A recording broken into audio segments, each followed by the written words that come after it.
Good morning, everyone, and welcome to Live with Mel. This episode is brought to you by Yellow Cab Company of DC. If you're looking to avoid rideshare prices, then check out the Yellow Cab Company of DC when you are in the nation's capital. The protesters are still in Canada.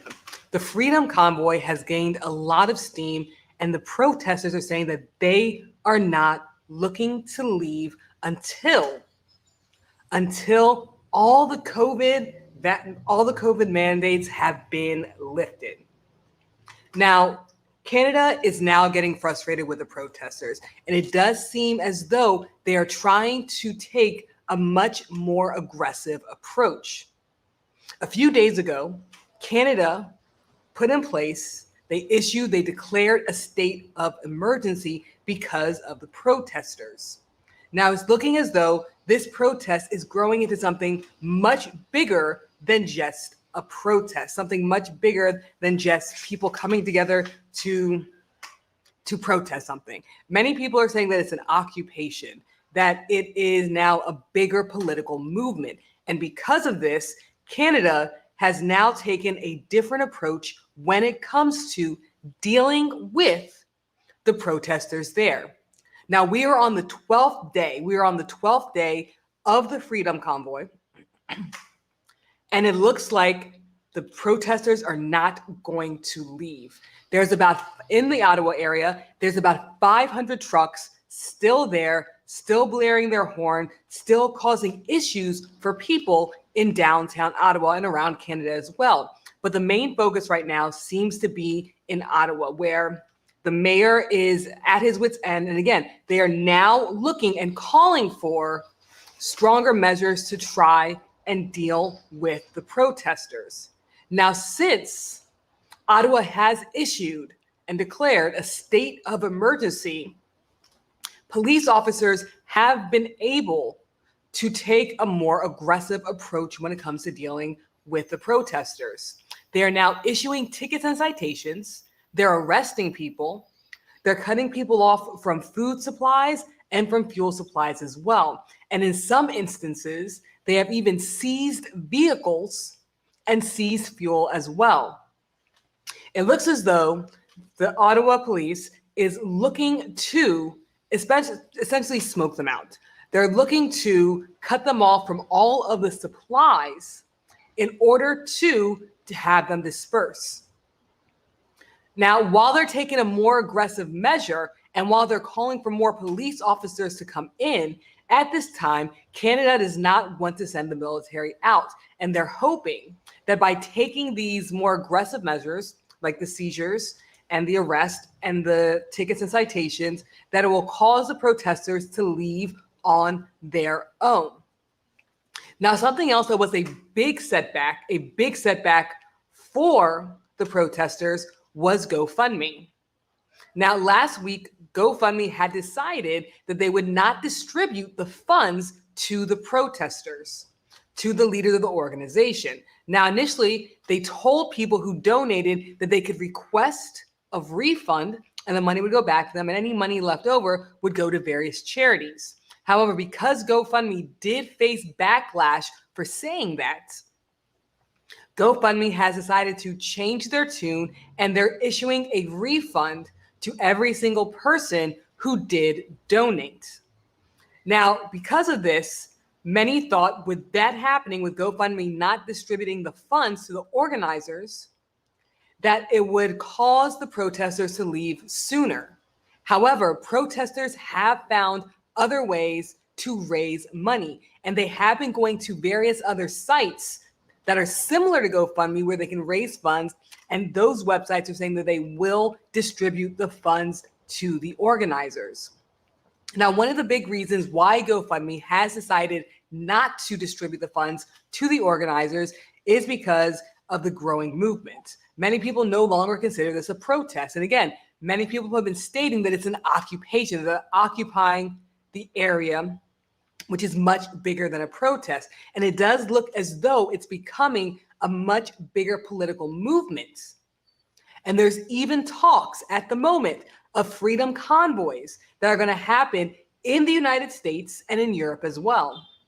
Now, the Freedom Convoy that could possibly happen in the United States that many people are talking about would essentially be from California to DC.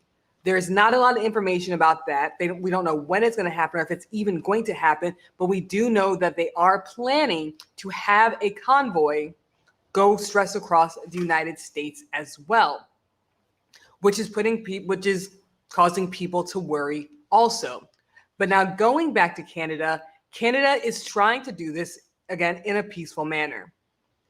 The government has already said they do not want to send the military to cause the protesters to disperse. But if the people who are part of the Freedom Convoy decide that they're going to stay much longer, we could possibly see the Canadian military come in to take care of the protesters and essentially escort them out.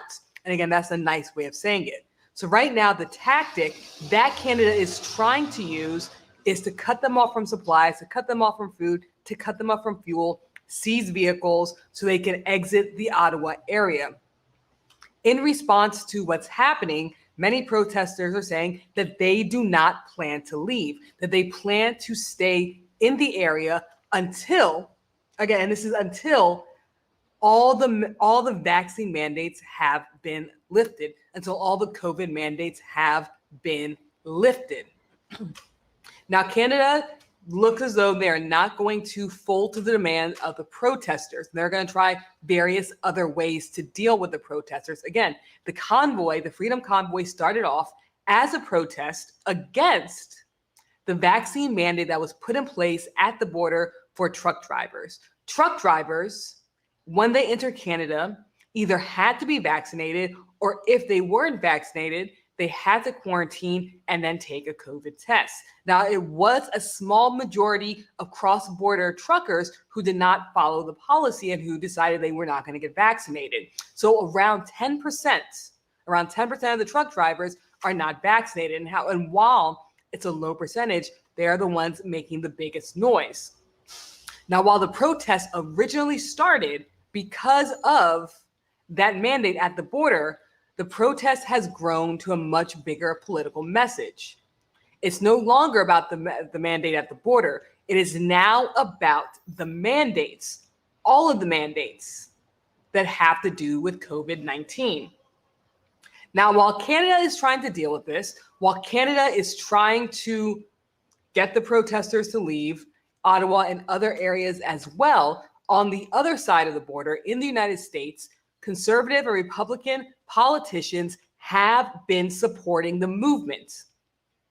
The politicians in the United States, many prominent Republican politicians, have come out in support of the protesters and also come out against the Canadian government. Governor DeSantis have come out with statements, and Trump has come out with a statement as well. Now, Trump stated, Facebook and big tech are seeking to destroy the Freedom Convoy of truckers. He said this in a statement. The Freedom Convoy is peacefully protesting the harsh policies of far-left lunatic Justin Trudeau, who has destroyed Canada with insane COVID mandates. Now, many people are saying that Republican politicians should stay out of what's going on in Canada, and they should allow Canada to deal with this issue domestically. Trudeau has come out against Republicans doing this, and other former politicians have come out against doing this as well. On Sunday, Bruce Heyman, who was a former U.S. ambassador under Barack Obama, came out and said this: Canada-U.S. relations used to be mainly about solving technical issues, he tweeted. Today, Canada is unfortunately experiencing radical U.S. politicians involving themselves in Canadian domestic issues. Trump and his followers are a threat not just to the U.S., but to all democracies. So again, prominent figures in the United States, in the U.S. government, have even come out against the Republicans who are supporting the Freedom Convoy in Canada. Now, there's a very specific reason, actually there's several specific reasons, why many Republican politicians are supporting the movement. Number one, it does align with what they want. many Republicans, many conservatives are not in support of various mandates surrounding COVID-19, specifically the vaccine mandate and the mask mandate. And since it does align with their message, they're coming out in support of the Freedom Convoy. The next reason is this is turning into a big political movement. This is no longer a small protest across the border. Like I stated earlier in the broadcast, many other countries, many other continents are starting to plan their own Freedom Convoy. And by Republicans supporting the Freedom Convoy in Canada, they are showing their base that they do support this type of protest and essentially fueling more fire for a protest like this to occur in the United States, which many people do believe is about to occur, especially as we get closer and closer to midterm elections. Now, while there are rumors that people are planning a Freedom Convoy from California to DC, there's not much there yet, but I'll keep you updated on that. But with Republican politicians supporting what's happening in Canada, it's giving people who want to plan and organize this Freedom Convoy in the United States a lot of power as well. Now, funding is a big issue when it comes to the Freedom Convoy, especially with GoFundMe, again, not dispersing the funds to the organizers. Again, they have given the money back, but they have not distributed the funds, and that was somewhere around $10 million. In order to fund the Freedom Convoy, organizers have decided to go to other various organizations, other various websites that do act and raise money just like GoFundMe, but whose visions and whose values align more with what they are trying to do. So right now, Give, Send, Go, which calls itself a leader in Christian fundraising, is one of the sites that many people are flocking to in order to financially support the Freedom Convoy. Now, while this is the big site, there are also smaller sites as well that are raising funds. But the website Give, Send, Go has raised $4.7 million already, and it is looking as though Give, Send, Go will be distributing the funds to the Freedom Convoy. Now, again, many Americans are wary about the Freedom Convoy coming in to the United States. Many Americans do not want this because it does cause issues for the global supply chain. And we see with the global supply chain at the moment, it's already in a very, very fragile place, especially in the United States. Many people are still reporting that there are empty shelves, so they cannot get supplies in, that stores are unable to keep their shelf stocks and provide the consumer with what they need and want. If a Freedom Convoy does happen in the United States, it's going to be much worse. We're going to be in a position where many shelves, especially in Middle America, may be empty for a very, very long time. But let's go ahead and pull up the comments. So let's see. Joanna says, I believe by giving them tickets, seizing fuel, etc., it'll make the situation worse. Now, again, Canada is going to try everything it can before it gets to the point where they have to call on the military. Trudeau and other prominent politicians in Canada do not want that to happen. Number one, it's going to cause a lot of bad PR. And number two, if the military comes, there is a likely chance that the protesters will fight back. Now, they've asked them to leave. They've asked the protesters to leave. Again, for the first, I want to say 9 days, they asked the protesters to leave. They weren't really issuing out tickets and making arrests. But now, because we're on day 12 and there's still around 500 trucks in Ottawa by the border, causing issues for Ottawa, shutting down businesses in downtown Ottawa, not allowing people to come in and out of the downtown area, Canada does have to do something. At the end of the day, Canada is not going to fold to the demands of the protesters. They've been quite clear on that. Trudeau knows that people are sick of COVID. He even came out and said that during a press conference and in statements as well. But he says he's following the science and the scientists. And even though there are protesters protesting the mandates across the country, Trudeau is not giving into their demands, and they have to find a way to make the protesters leave. And one of the ways that they're doing it is they're seizing vehicles, they're seizing food, they're seizing fuel, they're arresting people, they're giving people citation, because the next step could possibly lead to violence. Joanna also says, maybe they are provoking a reaction so they can take extreme actions to shut this down. So I'm going to disagree with you there. I don't think they're trying to provoke.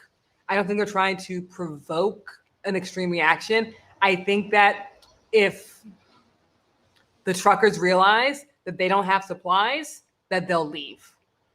Essentially, it's the same thing. If you're in war and you cut off the supply route to the opposing side, they're more likely to surrender because they won't be able to fight if they don't have supplies.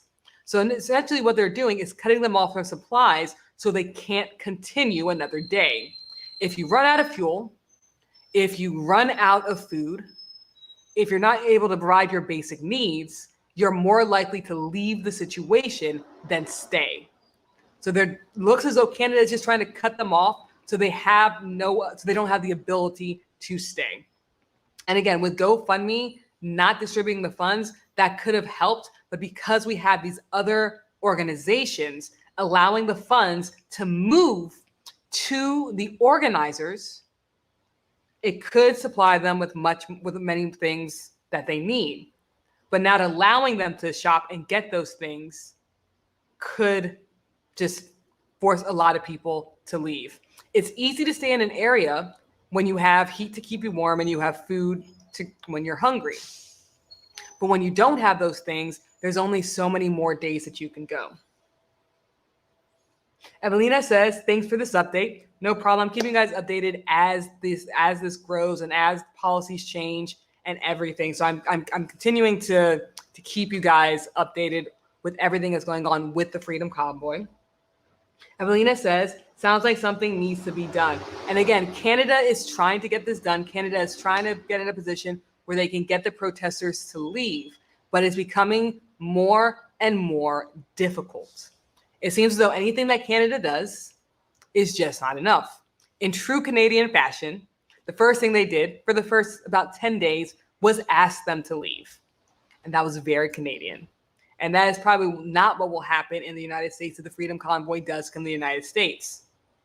But in true Canadian fashion, the first thing they did was ask them to leave for around 10 days. After asking them to leave, they decided to declare a state of emergency, and that gave the police officers more power to do different things, such as the citations, such as the seizures, such as the arrest.